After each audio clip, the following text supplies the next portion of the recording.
¿Por dónde vamos hoy, compañero? Porque se va a cumplir mañana un año de esta distopía, como, bueno, distopía hecha realidad. Está tu nota en informativa. Orwelliana, ¿no? Casi te diría. Yo uso es una distopía orwelliana, es realmente extravagante. A mí agota un poco, ¿viste? Caer cada semana en el repaso de los indicadores o confrontar con alguna de las estupideces que caracterizan la dinámica en la que trasunta la política, o por lo menos cómo se exhibe Javier Milei o cómo es utilizado Javier Milei para exhibirse y ocupar el espacio de la agenda política. Recién Leila decía, la noticia del libro de Massa se la terminó comiendo, como tantas cosas que terminan quedando en el olvido. Y uno dice, hace una semana largaron un pliego para la privatización del río Paraná, y estamos, en el mejor de los casos, discutiendo cómo la corrupción le importa tres cuernos a cualquiera en el sistema político y a Cuaiden en el camino. En el mejor de los casos. Y en el peor de los casos, algunos andarán agraviados porque los pusilánimes de los altos mandos de los granaderos le obligaron a un cuerpo sagrado para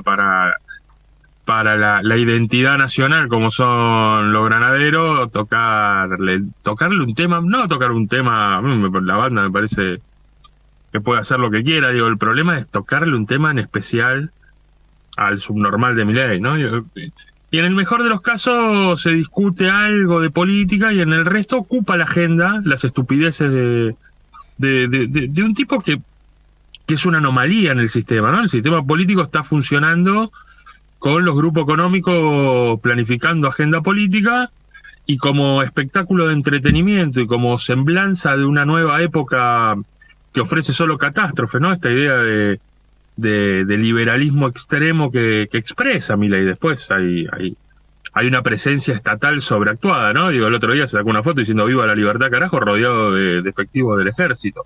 Con lo cual, evidentemente, Estado hay y búsqueda de Estado siempre va a haber. El problema es que hay una puesta a disposición de los grupos económicos. Y la agenda política, el sistema, ha naturalizado la idea de, bueno, discutamos las estupideces de Milei. No discutamos, en el mejor de los casos, su salud mental, que exhibe los límites, la fragilidad de una democracia que es capaz de convalidar a un changuito de estas características neurodivergentes como presidente de un país con relativa importancia. Mientras tanto, en la Argentina está pasando una catástrofe social encubierta de una manera ya obscena a esta altura de los acontecimientos por una parte importante de los grupos económicos que decidieron tomar para sí la hegemonía de la construcción de la agenda mediática y de la agenda de construcción de sentido. Y para el colmo, ¿no? Uno repasa el house organ de la embajada norteamericana en la Argentina, o quizás no solo de la embajada, sino de Estados Unidos, de la CIA, como es Infobae. Lo repasa, uno ve el relato de la fortaleza de un presidente como Javier Milei, ¿no? Digo, con todas sus patologías a cuesta. Y la fortaleza que teóricamente exhibiría un respaldo social que realmente atenta contra el lenguaje y el sentido común de lo que uno enfrenta cotidianamente en la calle. No. Que no resiste el menor indicador. Yo, mira, cómo se revierten tendencias y opiniones y divergencias me pasó el otro día por esas casualidades, por vivir nomás, ¿no? Que fui a cargar combustible y estaban entre los tres playeros cargando a uno, diciéndole, anda, Perón, anda a buscar tu plan social. Lo jodían y bancaban a Milei básicamente como un chiste prácticamente. A la semana salió la estupidez del autoabastecimiento por parte de Sturzenegger. Me tocó volver a ir a cargar combustible, ya con un aumento a cuesta, ¿no? Digo, es el relato del país en 2 semanas, ya con un nuevo aumento a cuesta, y la actitud de los playeros, les pregunté del autoabastecimiento, no me pude contener de decirle qué les parecía, ¿no? Digo, si seguían opinando lo mismo, y estaban, es decir, En una semana, su situación particular les había cambiado el semblante en torno a un personaje que día a día va generando eso con lo que fue su margen de adhesión, apostando a la ignorancia y a la crisis de representación política que hay en la Argentina. Bueno, se cumple un año de un presidente que, si uno lo mirara objetivamente, destila debilidad. Lleva adelante un plan económico que no tiene viabilidad en el sistema político argentino, que ha explotado por los aires cuantas veces fue puesto en funcionamiento en la Argentina, que tiene personajes probados en su fracaso, como Patricia Bullrich, Federico Sturzenegger y Luis Caputo, como adalides de una transformación política, que tiene como único instrumento a favor la legitimación de los grupos económicos que están probados a fuego en la historia política argentina de soltarle la mano al mejor incluso de sus empleados, que tiene operaciones cruzadas de inteligencia debajo de sí para capturar negocios, como lo ejerce todos los días Santiago Caputo, como se exhibe en la política de salud sanitaria, como lo explica el desplazamiento de la ex tributarista de Cargill para darle lugar a un responsable de offshore y patrocinante de la embajada norteamericana en la Argentina, como Espaso. Digo, todos los días Javier Milei da un paso hacia adelante, hacia su propio abismo. Y a un año de eso, el relato del sistema político es convalidarlo como presidente, desde la oposición sorprenderse por su fortaleza, desde los que lo erigen hablar de su fortaleza, y en el medio una sociedad que padece las consecuencias políticas, económicas y de desintegración social, que es la agenda cotidiana de gobernanza de este tiempo histórico tan particular, tan peculiar, tan distópico, si uno lo pensaba en relación a las expectativas sociales y políticas de la Argentina hace un puñadito de años. Ahora, Fer, también vos, bueno, ahí me parece que el ejemplo de los de quienes estaban ahí en la estación de servicio marca también muy bien, creo que cierto humor social, ¿no? Porque está al mismo tiempo, si bien vos estábamos relatando la situación compleja y el sufrimiento de las grandes mayorías, también me parece que hay cierta, entre comillas, calma relativa que hace que por el momento no estalle todo, ¿no? Digo, algunos indicadores, o por lo menos lo que se refuerza a través de los medios y demás, esto de que no sube tanto el dólar, con lo cual no hay una presión cambiaria, la inflación en los alimentos dentro de todo se mantiene, con lo cual también hay cierto respiro en ese sentido. ¿Pensás que eso también hace a que hoy por hoy no esté ese condimento que pensábamos muchos, tal vez hace algunos meses, que iba a estar a fin de año con el país estallado? Porque ese panorama por el momento no se ve. Es que el problema es que la debilidad que experimenta Milei es mucho más grave cuando uno observa el resto del sistema político. E incluso los tendones de organización social que se pudo construir en los últimos 40 años de democracia, que están atravesando que son catalizadores de la debilidad de la representación política de la Argentina. Yo creo que el único aspecto que fortalece en la debilidad a un personaje como Milei es la debilidad del espacio social, sindical, político en la Argentina, que debiera ser el catalizador natural de esa angustia social, de ese dolor. La calma es en el espacio de la política. Claro. No hay calma en una dependencia del PAMI donde entra un jubilado llorando que no puede, porque fue a la farmacia y no entiende la forma en la que tiene que generar la gestión para que le vuelvan a cubrir sus medicamentos. Los días es sencillo, a veces uno le pierde perspectiva porque lo analiza en términos políticos, pero la receta del PAMI viene por 30 días los remedios y se vuelve a habilitar la receta 1 o 2 días antes de que se te agoten los remedios. Si vos perdiste una semana en los trámites para que te vuelvan a habilitar el descuento en los medicamentos para el jubilado de la mínima, tuviste una semana sin medicación. Una semana sin medicación.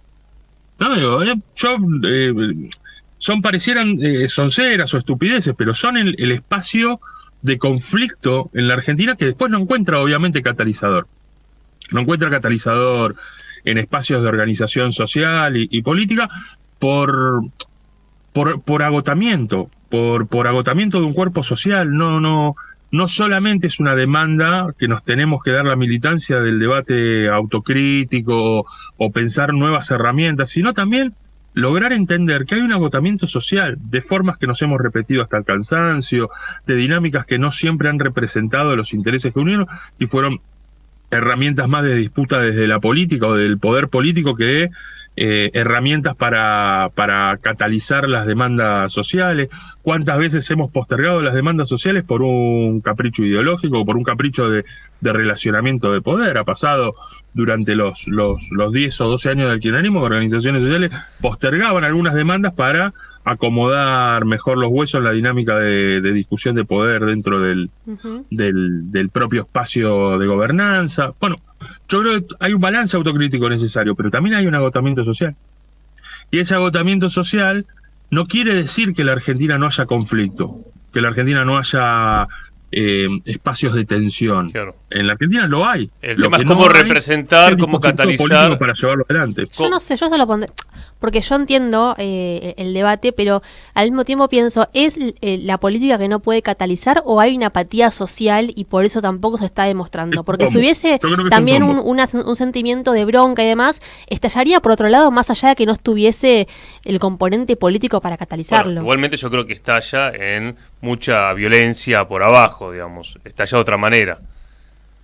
Yo por el momento veo apatía. No, pero digo que hay cuando hay cuando hay tensiones que se pueden expresar después en otros tipos de violencia interpersonal, yo creo que esos son es como termina estallando. Son síntomas. Son síntomas del clima de época, ¿no? Mira, cuando hay una noticia que pasó medio desapercibida en la dinámica doméstica, que tiene que ver con el asesinato del CEO de la principal empresa de seguros de salud de Estados Unidos. Hace unos poquitos días, un muchacho con tres balas que estaban grabadas, que tenían el nombre de un título de un libro, que era denegar, demorar y defender, es decir, eran las estrategias que tenían los seguros de salud para no cubrir hasta la muerte del paciente las obligaciones médicas y legales que tenían, y con eso habían acumulado una rentabilidad extraordinaria. Es el síntoma de la crisis del sistema de salud de Estados Unidos al que nos quiere llevar el gobierno de Javier Milei, en realidad los negocios de los socios de Santiago Caputo, Lugones y demás, y de los cuales hay por parte del movimiento, pero no importa. Lo cierto es que este muchacho fue y descargó esas tres balas sobre el CEO de la principal empresa de seguros médicos de salud de Estados Unidos. El relato de los medios de comunicación querían mostrar la situación como un salvajismo político. Y cuando uno observa la dinámica de respuesta social que hubo en Estados Unidos, fue casi de reivindicación de ese hecho. Lo festejan es como un héroe. Es un héroe. A ver, y la verdad, yo me acuerdo de Hobsbawm cuando alguna vez dijo: el gran problema del siglo XXI es que los multimillonarios han perdido el temor de su crueldad, a la respuesta a su crueldad. Y creo que es un fenómeno muy de este tiempo, que naturalmente empieza a tener un repliegue distinto. No hay en el muchacho que fue a descargar esas tres balas una estrategia de acumulación política o de acumulación de poder. No hay una perspectiva de futuro a la hora de pensar cómo se construyen respuestas políticas en torno a esto. Lo que sí es cierto es que evidentemente fue un catalizador inesperado en la dinámica política de Estados Unidos. Y me parece que llama a la natural reflexión. Llama una reflexión necesaria sobre cuáles son las formas. Yo en estos días estuve repasando un poco a Carri, un autor nacional, integrante de las cátedras nacionales, histórico dirigente del peronismo, en un libro que se llama Isidoro Velázquez, los gérmenes de la violencia política prerevolucionaria en la Argentina. Sí. Y hablaba de los bandidos rurales y cómo ellos disputaban la riqueza de una manera que no tenía canal de expresión social ni político que pudiera demandar una agenda. Simplemente eran las respuestas a la anomia política que exponía un determinado momento de la historia. Parece que hay que ponerse a pensar que una parte importante de esa violencia social de la que Lucas hablaba recién tiene muchísimo que ver con la falta de canalización de las tensiones sociales, donde la disputa de la riqueza se termina dando por el camino de las acciones criminales, y es un problemón que la política necesita enfrentar desde entender que no puede seguir postergando las necesidades más urgentes de la dinámica política y social de Argentina. Volviendo para atrás, y como para cerrar tu columna, Fer, estaba repasando una declaración de Mariano Recalde, que dijo hace 5 días: Milei le saca varios cuerpos a Alberto Fernández en decisión política, que es algo que también se repite con Cristina, ¿no? Como si fuese Milei el que gobierna. Yo por eso también ponía en el panorama sindical la imagen de la topadora con los grupos económicos, las corporaciones, son de veras las que están gobernando. No pensemos que por más que lo quieran mostrar como el tipo que está gobernando, sabemos que esto no pasa, digamos, como tampoco Alberto Fernández gobernaba, ¿no? Digamos, yo creo que la devaluación del Ejecutivo viene teniendo, después de Macri incluso, viene teniendo sus capítulos, y acá hay que ver cómo la política retoma, que es la discusión que necesitamos como campo nacional y popular, retoma un debate de planificación, un debate revolucionario, porque después de todo lo que estamos viviendo, o damos vuelta a todo o vamos a ser colonia, que de alguna manera es lo que nos plantea Bebita hace más de 70 años ya. Es absolutamente así. Digo, en el mejor de los casos, hoy la oferta que ofrece el sistema político como respuesta a este experimento es administrar la colonia. Bueno, yo creo que en la Argentina nuestro pueblo tiene otro tipo de necesidades. Si no, vamos a seguir en un ciclo de crisis política eterna que puede consumir a la Argentina en un debate intestino que es peligroso, que es sumamente peligroso. Fer, querido, abrazo enorme y nos reencontramos el próximo lunes. Nos encontramos el próximo lunes ya habiendo superado el año de gestión de Javier.